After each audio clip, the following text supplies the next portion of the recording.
श्रोताओं नमस्कार। आज मैं हूं आपके साथ दीपक निषाद और कोरोना वॉरियर्स श्रृंखला के तहत प्रसारित इस भेंट वार्ता में आपका बहुत बहुत स्वागत करते हैं।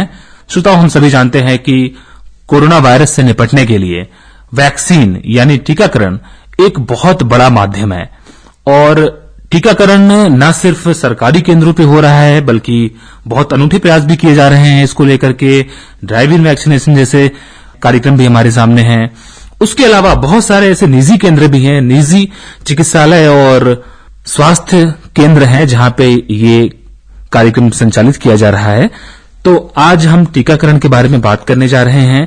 टीकाकरण की क्या पात्रता है, कौन से लोग टीकाकरण करवा सकते हैं और टीकाकरण को लेकर के तमाम जो भ्रांतियां हैं, मिथक हैं, उसके ऊपर भी हम बात करेंगे। आज हमारे साथ बात करने के लिए मौजूद हैं डॉक्टर श्रेया ठाकुर। आप मेडिकल स्पेशलिस्ट हैं, आपका हम बहुत बहुत स्वागत करते हैं। आप सभी को मेरा नमस्कार।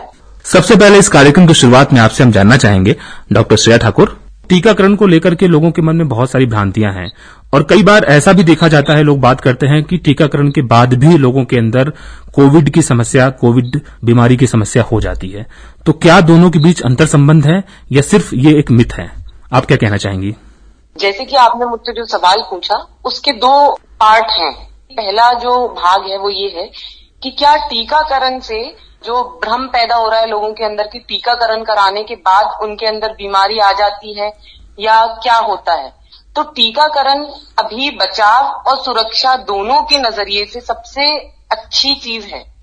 और दूसरी बात कि टीकाकरण को जो लोगों के मन में भ्रांति है कि टीकाकरण से हमको बीमारी हो जाती है या एक दिन का बुखार जो आता है उससे लोग डर रहे हैं, या उन्होंने कहीं देखा है कि हमारे दूर दराज किसी की डेथ हो गई है, किसी की मृत्यु हो गई है, तो वो उससे बहुत ज्यादा लोग डर रहे हैं। तो मैं आपको बताना चाहूंगी कि 16 जनवरी से टीकाकरण शुरू हुआ है और आज तक लगभग सारे जो मेडिकल हेल्थ वर्कर्स हैं, जो आशा वर्कर्स हैं, आपके गांव में, आपके घरों में, आपके मोहल्लों में आती होंगी, आपसे अलग अलग डाटा लेने आती होंगी, आपसे अलग अलग आपकी बुखार चेक करने आती होंगी। इन सबका वैक्सीनेशन, इन सबका टीकाकरण शुरू में ही हो गया था और वे सब स्वस्थ हैं।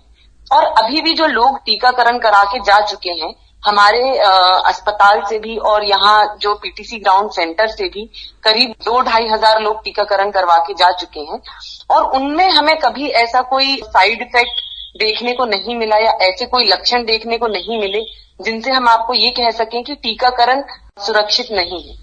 ये बात जरूर है कि टीकाकरण के बाद 1 दिन का या 2 दिन का बुखार जरूर आता है, लेकिन आप देखेंगे कि जो बच्चों में भी टीकाकरण होता है तो वो बच्चों के टीकाकरण में भी उनको 1 दिन का बुखार आता है। तो इससे आप डरे ना, घबराए ना। मुझे जितनी भी महिलाएं मेरी बात सुन रही हैं अगर, तो उनसे मैं एक चीज जरूर कहना चाहूंगी कि आप डर रही हैं 1 दिन के बुखार से, लेकिन वो 1 दिन का बुखार अच्छा है 1 महीने की बीमारी से।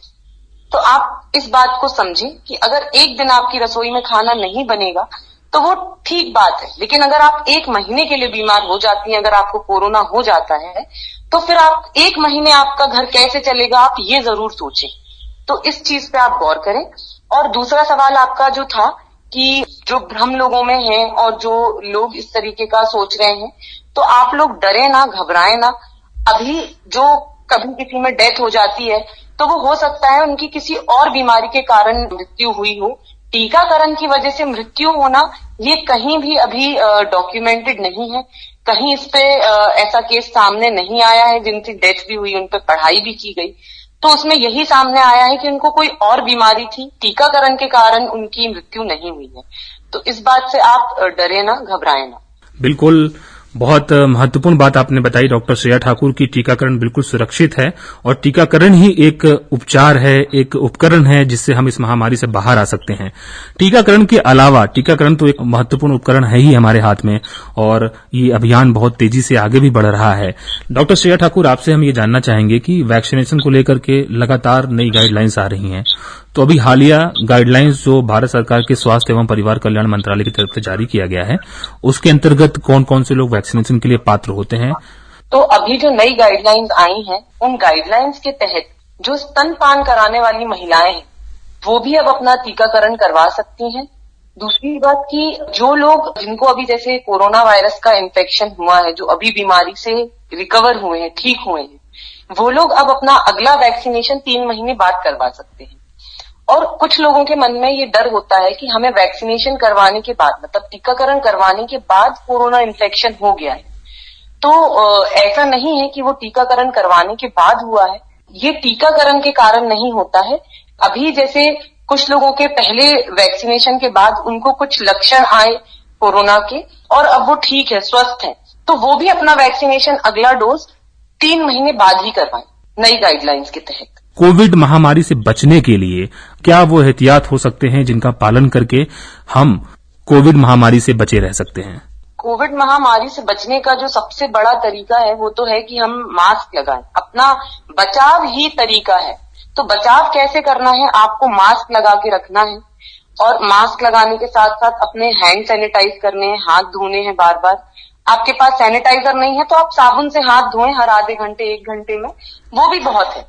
उसके बाद आप जैसे लोगों से मिल रहे हैं तो आप 1-2 गज की दूरी बना के रखें, बात करें, मिले लोगों से 2 गज की दूरी जरूर बना के रखें, क्योंकि कई बार ऐसे होता है कि कुछ जरूरी काम होते हैं जो आपको मिलना जरूरी हो जाता है। बहुत बहुत शुक्रिया अदा करना चाहते हैं doctor Shreya Thakur, medical specialist, आपका कि आप महत्वपूर्ण समय निकाल करके व्यस्ततम कार्यक्रम में से हमारे साथ आज जुड़ी और तमाम श्रोताओं को न सिर्फ वैक्सीनेशन के बारे में बल्कि कोविड महामारी से बचे रहने के लिए हम क्या कर सकते हैं, तमाम एहतियात आपने बताएं। बहुत बहुत शुक्रिया आपका हमसे जुड़ने के लिए। Thank you so much.